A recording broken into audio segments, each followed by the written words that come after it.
Selamat berjumpa kembali Bapak Ibu, saudari-saudara, umat beriman terkasih dalam Tuhan. Selamat Paskah untuk Anda dan keluarga. Mohon maaf dalam seminggu ini saya tidak membuat renungan oleh karena begitu banyak kesibukan dan baru bisa mulai hari ini. Pada hari Minggu tanggal 16 April 2023, Minggu Paskah yang kedua yang sekaligus oleh gereja dirayakan sebagai Minggu Kerahiman Ilahi. Saudari-saudara, kita akan merenungkan hari ini kutipan Injil Yohanes bab 20 ayat 19 sampai 31. Kita mendengarkan sabda Tuhan terlebih dahulu dalam nama Bapa dan Putra dan Roh Kudus. Amin. Pada waktu malam di hari pertama pekan itu berkumpullah murid-murid Yesus di suatu tempat dengan pintu-pintu yang terkunci karena mereka takut kepada para pemuka Yahudi. Pada waktu itu datanglah Yesus berdiri di tengah-tengah mereka dan berkata, "Damai bagi kamu." Sesudah berkata demikian, Yesus menunjukkan tangan dan lambungnya kepada mereka. Murid-murid itu bersuka cita ketika mereka melihat Tuhan. Lalu kata Yesus sekali lagi, "Damai bagi kamu. Sama seperti Bapa mengutus aku, demikian juga sekarang aku mengutus kamu." Sesudah berkata demikian, Yesus menghembusi mereka dan berkata, "Terimalah Roh Kudus. Jika kamu mengampuni dosa orang, dosanya diampuni. Dan jika kamu menyatakan dosa orang tetap ada, dosanya tetap ada."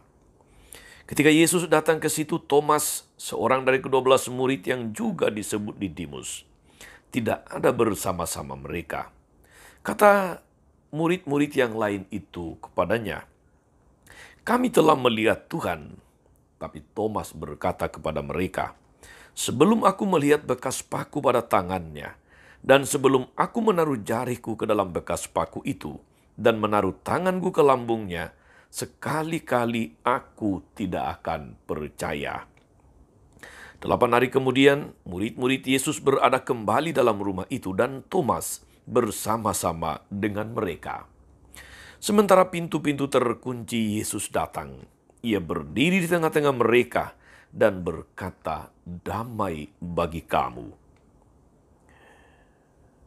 Kemudian Yesus berkata kepada Thomas, "Taruhlah jarimu di sini dan lihatlah tanganku.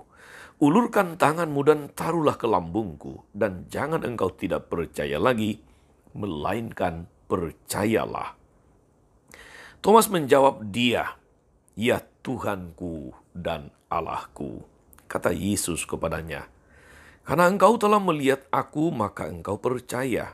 Berbahagialah mereka yang tidak melihat, namun percaya." Memang masih banyak tanda dan mujizat lain yang diperbuat Yesus di depan mata murid-muridnya yang tidak tercatat dalam kitab ini. Tetapi hal-hal ini telah dicatat supaya kamu percaya bahwa Yesuslah Mesias Putra Allah, dan supaya karena percaya kamu memperoleh hidup dalam namanya. Demikianlah sabda Tuhan. Bapak Ibu saudari-saudara, umat beriman terkasih dalam Tuhan kita Yesus Kristus, kita merayakan pesta kerahiman ilahi pada Minggu Paskah kedua ini. Pesta ini dirayakan belum terlalu lama. Dan pesta kerahiman ilahi selalu berkaitan dengan penampakan Tuhan kepada Santa Faustina. Dalam penampakan itu, Tuhan berkata kepada Santa Faustina, "Aku menghendaki pesta kerahiman ilahi menjadi tempat perlindungan dan tempat bernaung bagi segenap jiwa-jiwa teristimewa para pendosa yang malang. Pada hari itu lubuk belas kasihku yang paling lemah lembut akan terbuka. Aku akan mencurahkan suatu samudra rahmat atas jiwa-jiwa yang menghampiri sumber kerahimanku." Demikianlah kata-kata Yesus dalam penampakannya kepada Santa Faustina, Rasul Kerahiman Ilahi. Saudari-saudara, umat beriman terkasih dalam Tuhan, kita mendengar dalam Injil tadi, Yesus yang menampakkan diri kepada para murid, termasuk kemudian menampakkan diri juga ketika ada Thomas yang sebelumnya tidak percaya.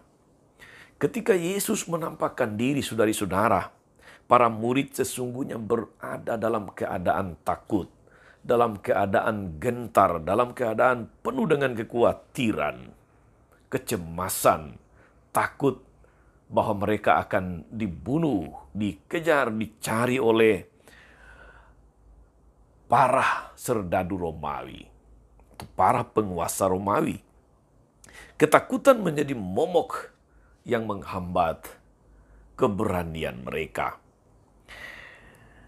Ketakutan menjadi momok yang membuat mereka tidak berani berbicara, tidak berani keluar terang-terangan untuk menyampaikan kebenaran akan kebangkitan Yesus, walaupun mereka sudah mendapatkan penampakan berkali-kali. Ketakutan pun membuat pandangan mereka akan masa depan itu menjadi, katakanlah, suram, menjadi tidak jelas. Yesus tahu, saudara-saudari, bahwa mereka terbelenggu dalam rasa kecil hati dan karena itu cenderung menjadi ragu-ragu, menjadi peragu dalam hidup. Yesus tahu akan suasana hati mereka yang terombang-ambing dalam kecemasan, di dalam ketakutan, di dalam kekhawatiran, sehingga untuk menenteramkan hati mereka, Yesus tidak memberikan nasihat yang katakanlah itu berisi hiburan semu, tetapi Yesus memberikan daya ilahi yang sungguh mereka butuhkan, yang sungguh mereka dambakan, yang mengubah keadaan mereka. Setelah 3 kali mengatakan shalom atau damai bagi kamu, Yesus menganugerahkan mereka daya Roh Kudus. Terimalah Roh Kudus. Yesus sangat menghargai para muridnya. Dia memberikan kepada mereka kuasa untuk mengampuni dosa. Jikalau kamu mengampuni dosa orang, dosanya diampuni. Dan jika kamu mengatakan dosa orang tetap ada, dosanya tetap ada. Saudari-saudara, pemberian kuasa ini menunjukkan kepada kita bahwa Yesus ingin agar para muridnya menjadi penyalur kabar baik, menjadi penyalur kerahiman ilahi, menjadi penyalur belas kasih Tuhan di tengah dunia.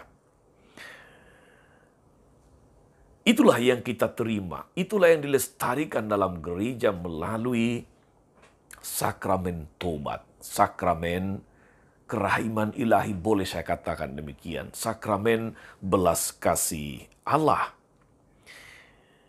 Ini adalah suatu kepercayaan yang sangat istimewa bagi setiap orang yang mengikuti Yesus. Dia memberikan daya, yang memberi semangat, yang memberi kekuatan untuk berubah, untuk menjadi berani sebagai pewartanya, berani sebagai pembawa kabar baik, berani sebagai pembagi rahmat kerahiman ilahi di tengah dunia.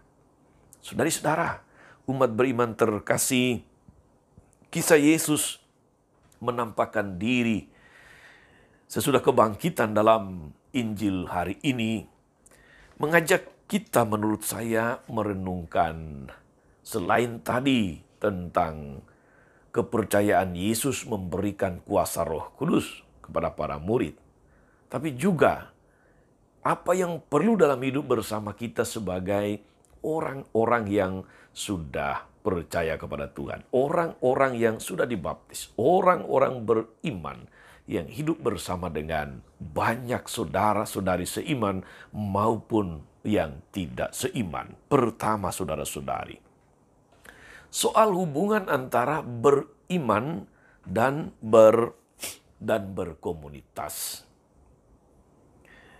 Saudari-saudara, Iman memang bersifat pribadi, tetapi pengungkapannya, penghayatannya terjadi dalam kebersamaan dengan banyak orang. Terjadi dalam komunitas, bisa kita katakan demikian. Iman tidak akan mengalami pertumbuhan dalam kesendirian.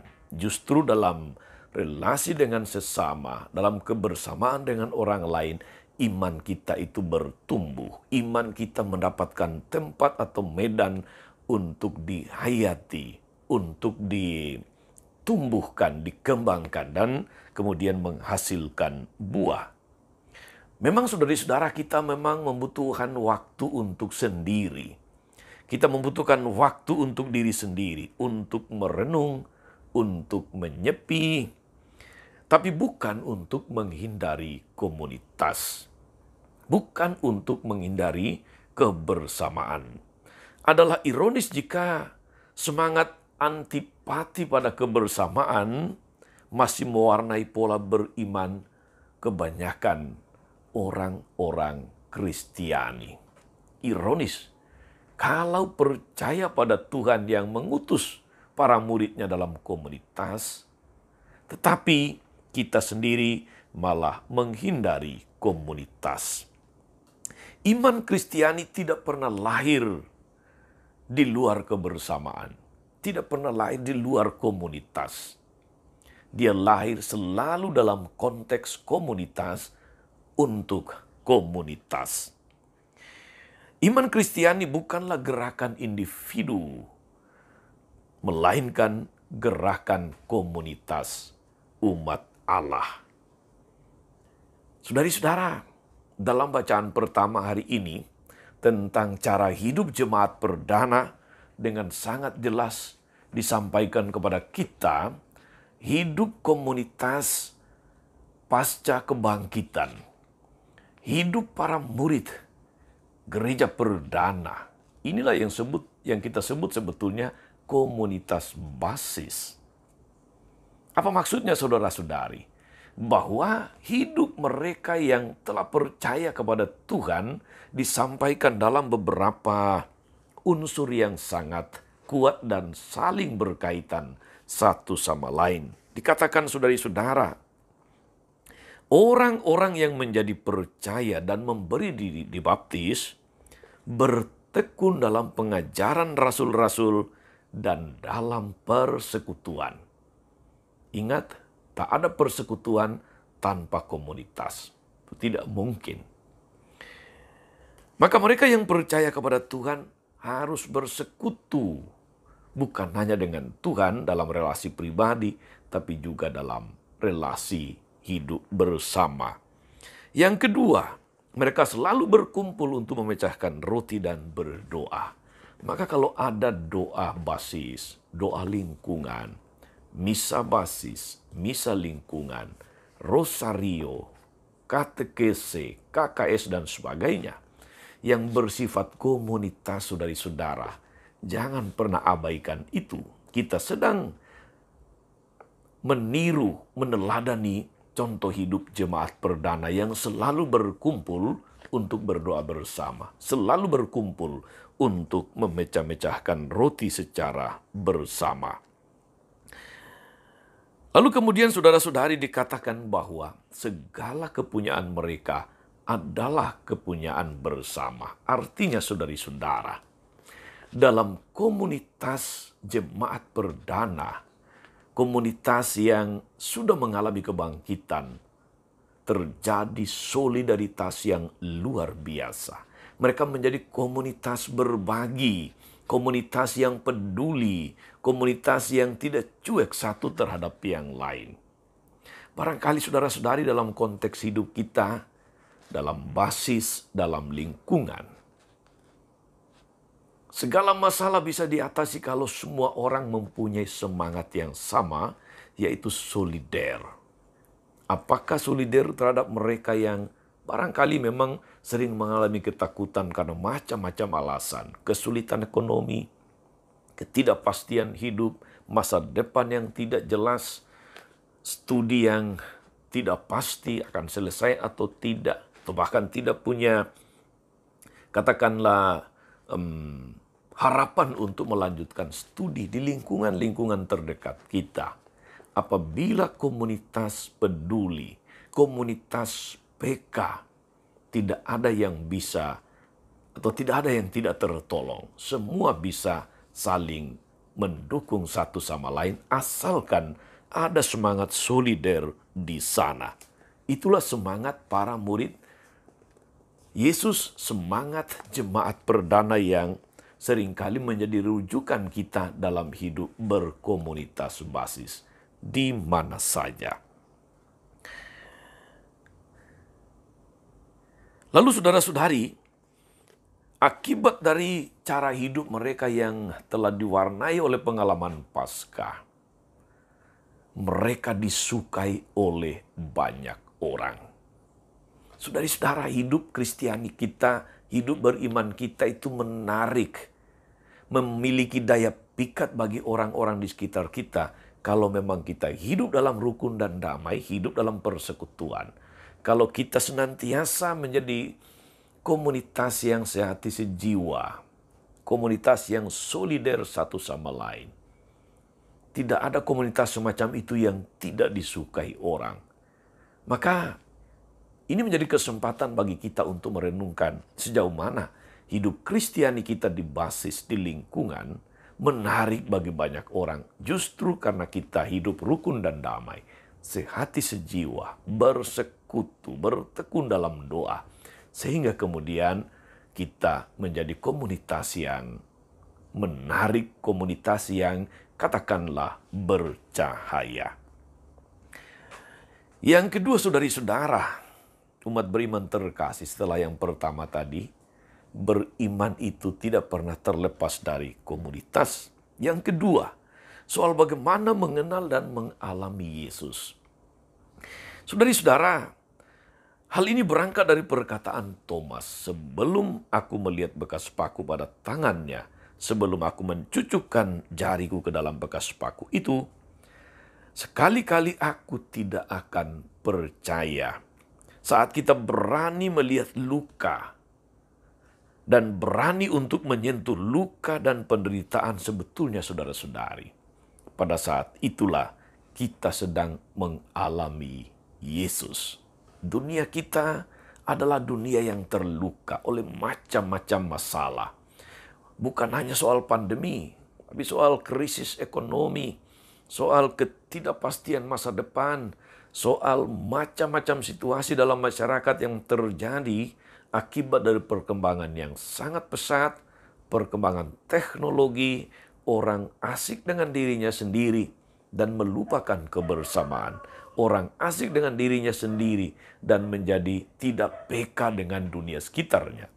Lebih-lebih mereka yang miskin, yang terlantar, yang menderita, yang tidak beruntung dalam hidup ini. Ketika kita menyaksikan itu semua, kita sedang menyaksikan luka-luka Yesus. Hendaknya saudara-saudari, dalam situasi-situasi semacam itu, kita semakin percaya Yesus sedang menunjukkan luka-lukanya kepada kita. Semoga dengan merayakan Minggu Kerahiman Ilahi, saudari-saudara, kita bukan hanya semakin menimba kerahiman Tuhan, menimba belas kasih-Nya, tapi kita semakin membangun komunitas yang berbela rasa, komunitas yang solider, komunitas yang senantiasa berbagi, komunitas yang bersekutu dimanapun kita berada. Dalam komunitas semacam itu, kita sedang memberikan kesaksian akan Allah yang sangat mencintai kita. Selamat berhari Minggu, selamat merayakan kerahiman Tuhan. Tuhan Yesus memberkati kita semua. Amin. Ya Allah, dengan menyentuh luka dan penderitaan sesama, kami mengalami Yesus yang bangkit. Semoga kami sanggup merangkul sesama yang menderita, yang kecil, yang miskin, yang kurang beruntung dalam hidup ini. Semoga kasih dan kerahiman-Mu yang kami nikmati mampu kami bagikan dalam semangat persekutuan, semangat solider dan bela rasa, semangat untuk memuji dan memuliakan namamu. Terpujilah Engkau sepanjang segala masa. Amin. Saudari-saudara sekalian, berkat Allah turun atas saudari-saudara, atas mereka yang kita doakan atau kita janjikan doa, mereka yang sakit dan menderita. Segala rencana, karya dan pelayanan hari ini, Bapa dan Putra dan Roh Kudus. Amin. Tetap sehat dan teruslah menjadi berkat. Jangan lupa like, subscribe, nyalakan lonceng notifikasinya. Salam 52, Tuhan memberkati.